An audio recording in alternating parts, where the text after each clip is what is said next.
दोस्तों, हमारी मानसिकता कुछ ऐसी है कि इस संसार में जितने भी लोग हैं उन्हें हम दो हिस्सों में बांटते हैं। पहला अच्छे लोग और दूसरा बुरे लोग। पर हम कभी भी ये प्रश्न अपने आप से नहीं पूछते कि कोई व्यक्ति अच्छा या बुरा क्यों बन जाता है, क्योंकि आवश्यक सवाल ये नहीं है कि हम अच्छे कैसे बने, बल्कि आवश्यक सवाल ये है कि हम इतने बुरे क्यों बन गए हैं और हम बुरे काम क्यों करते हैं।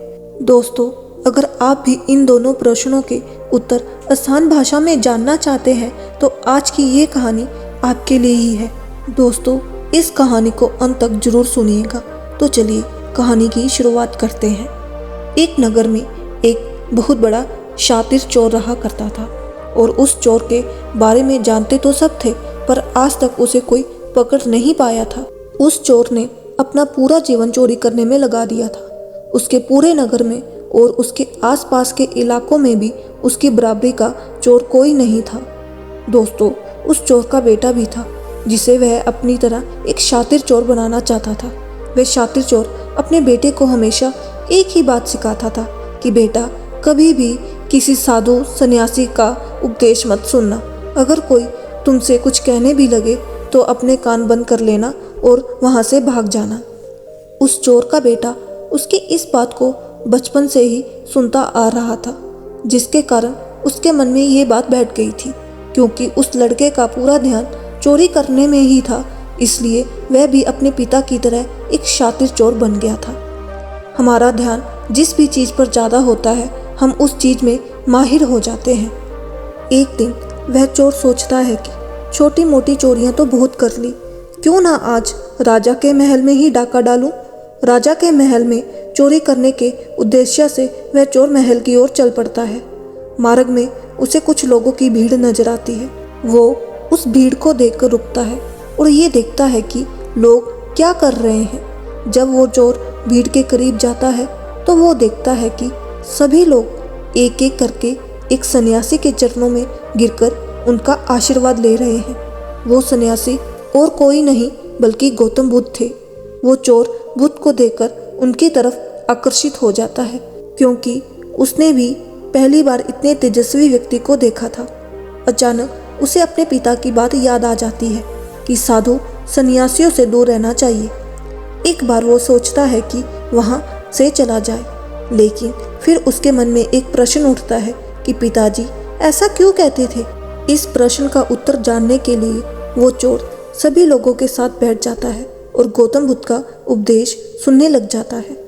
बुद्ध उस उपदेश में झूठ बोलने की व्यर्थता और विश्वासघात के बारे में बताते हैं। उपदेश समाप्त होने के बाद वहाँ बैठे सभी लोग अपने अपने घर चले जाते हैं और वो चोर भी चोरी करने के लिए महल की ओर चल पड़ता है। रास्ते में चलते हुए चोर अपने मन में सोचता है कि क्यों ना आज उपदेश में कही हुई बात को मानकर ही देख लिया जाए। उसके बाद वो चोर महल की दीवार पर से कूदकर जाने की बजाय महल के द्वार से ही अंदर प्रवेश करने लग जाता है।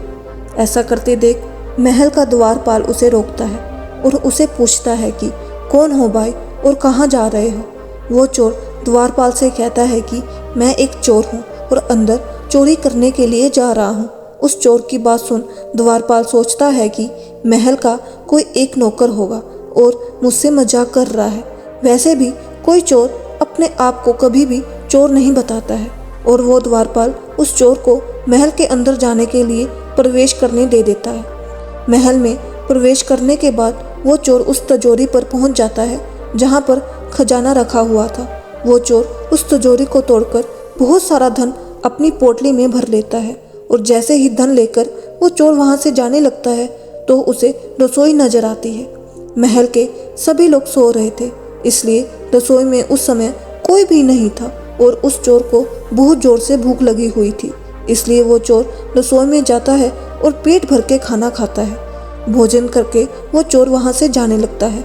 तभी अचानक उसे बुद्ध की दूसरी बात याद आ जाती है कि जिसका हमने नमक खाया है, हमें कभी भी उसके साथ विश्वासघात नहीं करना चाहिए। वो चोर मन ही मन सोचता है कि मैंने इन राजमहल वालों का नमक खाया हुआ है और अगर मैं इनके धन की चोरी करके ले जाऊंगा तो ये विश्वासघात होगा। इसलिए वह चोर उस धन को रसोई में ही छोड़कर जाने लग जाता है। ऐसा करते हुए उसे महल का एक व्यक्ति देखता है और वो शोर मचा देता है कि महल में चोर घुसा हुआ है। राजा के सिपाही उस चोर को पकड़ लेते हैं और उस राजा के पास ले जाते हैं और उसके बाद राजा उस चोर से पूछता है कि जब तुमने धन को चुरा ही लिया था तो तुम उसे छोड़कर क्यों चले जा रहे थे। वो चोर कहता है कि एक सन्यासी का उपदेश के कारण। किसी के साथ विश्वासघात करना बुद्धिमत्ता नहीं है बल्कि मूर्खता है। जिसके भोजन को खाकर हमें जीवन मिला है उसके साथ हमें कभी भी विश्वासघात नहीं करना चाहिए। उस व्यक्ति की बात सुन राजा प्रभावित हो जाता है और उस चोर से कहता है कि यदि तुम ऐसे उपदेश बचपन से ही सुनते तो तुम कभी भी चोर ना बनते। जाओ, मैं तुम्हें छोड़ता हूँ, लेकिन एक बात को हमेशा याद रखना कि सही संगत और सही उपदेश ही व्यक्ति का जीवन बदल देते हैं। दोस्तों, इस कहानी का उद्देश्य आपको सिर्फ ये सिखाना नहीं है कि आप किसी के साथ विश्वासघात ना करें या झूठ ना बोलें, बल्कि ये कहानी आपको सिखाना चाहती है कि आप बुरे तब तक हैं जब तक कि आप सही उपदेश सुनना और सही संगत करना शुरू नहीं कर देते। जो कल आपने गलत संगत कर ली थी वही आज आपके दुखों का कारण है। दोस्तों, ये कहानी आपको कैसी लगी और आपको इस कहानी से क्या क्या सीखने को मिला, ये हमें नीचे दिए गए कमेंट बॉक्स में कमेंट करके ज़रूर बताइएगा। साथ ही अगर आपको ये कहानी पसंद आई होगी तो अपने दोस्तों के साथ इसे ज़रूर शेयर कीजिएगा। मिलते हैं अगली कहानी में। शुभ प्रभात।